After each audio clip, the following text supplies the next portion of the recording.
يا أيها الذين آمنوا لا تقولوا راعنا وقولوا انظرنا واسمعوا وَلِلْكَافِرِينَ عَذَابٌ أَلِيمٌ۔ اے لوگو جو ایمان لائے ہو، رائنا نہ کہا کرو بلکہ انظر نہ کہو اور توجہ سے بات کو سنو، یہ کافر تو عذاب علیم کے مستحق ہیں۔ اے لوگو جو ایمان لائے ہو۔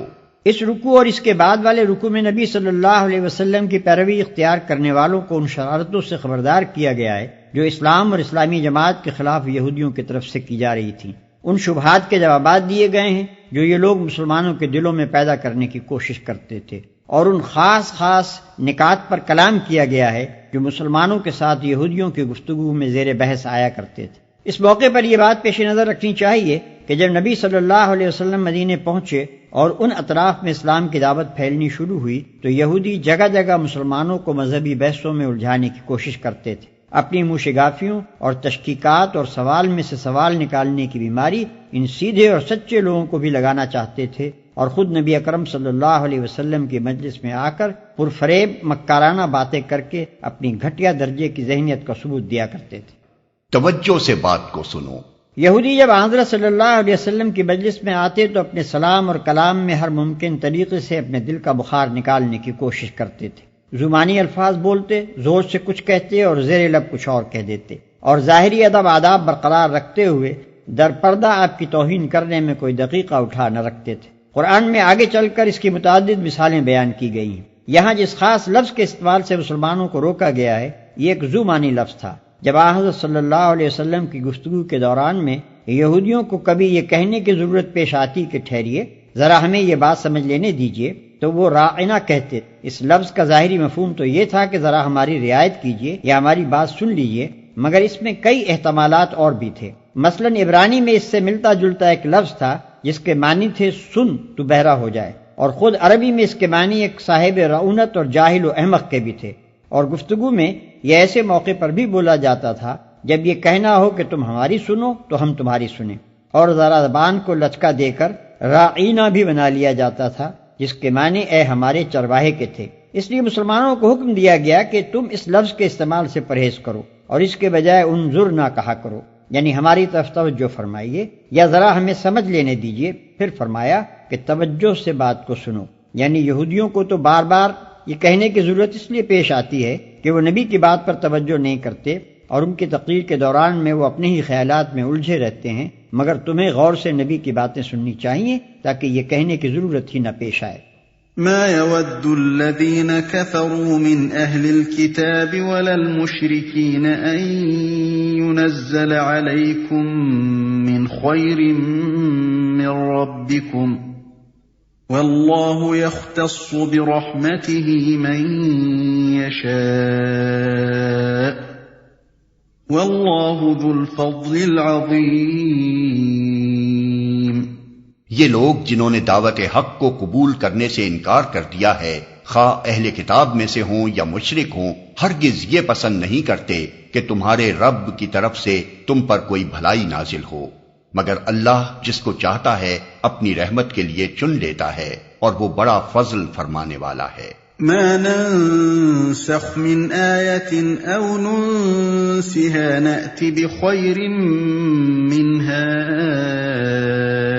أو مثلها ألم تعلم أن الله على كل شيء قدير۔ ہم اپنی جس آیت کو منسوخ کر دیتے ہیں یا بھلا دیتے ہیں اس کی جگہ اس سے بہتر لاتے ہیں یا کم از کم ویسی ہی۔ کیا تم جانتے نہیں ہو کہ اللہ ہر چیز پر قدرت رکھتا ہے؟ ہم اپنی جس آیت کو منسوخ کر دیتے ہیں یا بھلا دیتے ہیں اس کی جگہ اس سے بہتر لاتے ہیں یا کم از کم ویسی ہی۔ یہ ایک خاص شبے کا جواب ہے جو یہودی مسلمانوں کے دلوں میں ڈالنے کی کوشش کرتے تھے۔ ان کا اعتراض یہ تھا کہ اگر پچھلی کتابیں بھی خدا کی طرف سے آئی تھیں اور یہ قرآن بھی خدا کی طرف سے ہے تو ان کے بعد احکام کی جگہ اس میں دوسرے احکام کیوں دیے گئے ہیں؟ ایک ہی خدا کی طرف سے مختلف وقتوں میں مختلف احکام کیسے ہو سکتے ہیں؟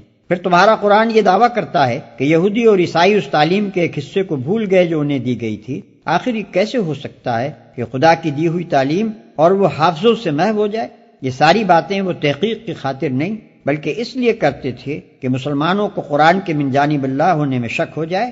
اس کے جواب میں اللہ تعالیٰ فرماتا ہے کہ میں مالک ہوں، میرے اختیارات غیر محدود ہیں، اپنے جس حکم کو چاہوں منسوخ کر دوں اور جس چیز کو چاہوں حافظوں سے محو کر دوں، مگر جس چیز کو میں منسوخ یا محو کرتا ہوں اس سے بہتر چیز اس کی جگہ پر لاتا ہوں، یا کم از کم وہ اپنے محل میں اتنی ہی مفید اور مناسب ہوتی ہے جتنی پہلی چیز اپنے محل میں تھی۔ أَلَمْ تَعْلَمْ أَنَّ اللَّهَ لَهُ مُلْكُ السَّمَاوَاتِ وَالْأَرْضِ وَمَا لَكُم مِّن دُونِ اللَّهِ مِن وَلِيٍّ وَلَا نَصِيرٍ۔ کیا تمہیں خبر نہیں ہے کہ زمین اور آسمانوں کی فرما روائی اللہ ہی کے لیے ہے اور اس کے سوا کوئی تمہاری خبر گیری کرنے اور تمہاری مدد کرنے والا نہیں ہے۔ أَمْ تُرِيدُونَ أَن تَسْأَلُوا رَسُولَكُمْ كَمَا سُئِلَ مُوسَى مِن قَبْلُ وَمَن يَتَبَدَّلِ الْكُفْرَ بِالْإِيمَانِ فَقَدْ ضَلَّ سَوَاءَ السَّبِيلِ۔ پھر کیا تم اپنے رسول سے اس قسم کے سوالات اور مطالبے کرنا چاہتے ہو جیسے اس سے پہلے موسیٰ سے کیے جا چکے ہیں؟ حالانکہ جس شخص نے ایمان کی روش کو کفر کی روش سے بدل لیا وہ راہ راست سے بھٹک گیا۔ پھر کیا تم اپنے رسول سے اس قسم کے سوالات اور مطالبے کرنا چاہتے ہو جیسے اس سے پہلے موسیٰ سے کیے جا چکے ہیں؟ یہودی منشگافیاں کر کر کے طرح طرح کے سوالات مسلمانوں کے سامنے پیش کرتے تھے اور انہیں اکساتے تھے کہ اپنے نبی سے یہ پوچھو اور یہ پوچھو اور یہ پوچھو۔ اس پر اللہ تعالیٰ مسلمانوں کو متنبہ فرما رہا ہے کہ اس معاملے میں یہودیوں کی روش اختیار کرنے سے بچو۔ اسی چیز پر نبی صلی اللہ علیہ وسلم خود بھی مسلمانوں کو بار بار متنبہ فرمایا کرتے تھے کہ قیل و قال سے اور بال کی کھال نکالنے سے پچھلی امتیں تباہ ہو چکی ہیں، تم اس سے پرہیز کرو۔ جن سوالات کو اللہ اور اس کے رسول نے نہیں چھیڑا ان کی کھوج میں نہ لگو، بس جو حکم تمہیں دیا جاتا ہے اس کی پیروی کرو اور جن امور سے منع کیا جاتا ہے ان سے رک جاؤ۔ دورزکار باتیں چھوڑ کر کام کی باتوں پر توجہ صرف کرو۔ وَدَّ كَثِيرٌ مِّنْ أَهْلِ الْكِتَابِ لَوْ يَرُدُّونَكُم مِّن بَعْدِ إِيمَانِكُمْ كُفَّارًا حَسَدًا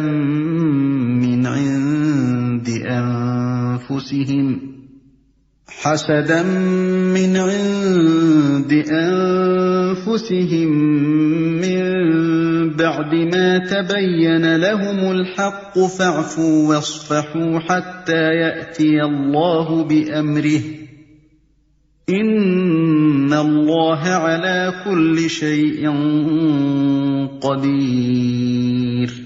اہل کتاب میں سے اکثر لوگ یہ چاہتے ہیں کہ کسی طرح تمہیں ایمان سے پھیر کر پھر کفر کی طرف پلٹا لے جائیں، اگرچہ حق ان پر ظاہر ہو چکا ہے، مگر اپنے نفس کے حسد کی بنا پر تمہارے لیے ان کی یہ خواہش ہے۔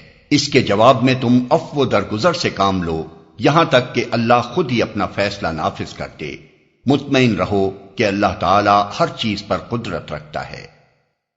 اس کے جواب میں تم عفو و درگزر سے کام لو، یعنی ان کے عناد اور حسد کو دیکھ کر مشتعل نہ ہو، اپنا توازن نہ کھو بیٹھو، ان سے بحثیں اور مناظرے کرنے اور جھگڑنے میں اپنے قیمتی وقت اور اپنے وقار کو ضائع نہ کرو، صبر کے ساتھ دیکھتے رہو کہ اللہ کیا کرتا ہے۔ فضولیات میں اپنی قوتیں صرف کرنے کے بجائے خدا کے ذکر اور بھلائی کے کاموں میں انہیں صرف کرو کہ یہ خدا کے ہاں کام آنے والی چیز ہے نہ کہ وہ۔ وَأَقِيمُوا الصَّلَاةَ وَآتُوا الزَّكَاةَ وَمَا تُقَدِّمُوا لِأَنفُسِكُم مِّنْ خَيْرٍ تَجِدُوهُ عِندَ اللَّهِ إِنَّ اللَّهَ بِمَا تَعْمَلُونَ بَصِيرٌ۔ نماز قائم کرو اور زکوٰۃ دو، تم اپنی عاقبت کے لیے جو بھلائی کما کر آگے بھیجو گے اللہ کے ہاں اسے موجود پاؤ گے۔ جو کچھ تم کرتے ہو وہ سب اللہ کی نظر میں ہے۔ وَقَالُوا لَن يَدْخُلَ الْجَنَّةَ إِلَّا مَن كَانَ هُودًا أَوْ نَصَارَىٰ تِلْكَ أَمَانِيُّهُمْ قُلْ هَاتُوا بُرْهَانَكُمْ إِن كُنتُمْ صَادِقِينَ۔ ان کا کہنا ہے کہ کوئی شخص جنت میں نہ جائے گا جب تک کہ وہ یہودی نہ ہو یا عیسائیوں کے خیال کے مطابق عیسائی نہ ہو۔ یہ ان کی تمنائیں ہیں۔ ان سے کہو اپنی دلیل پیش کرو اگر تم اپنے دعوے میں سچے ہو۔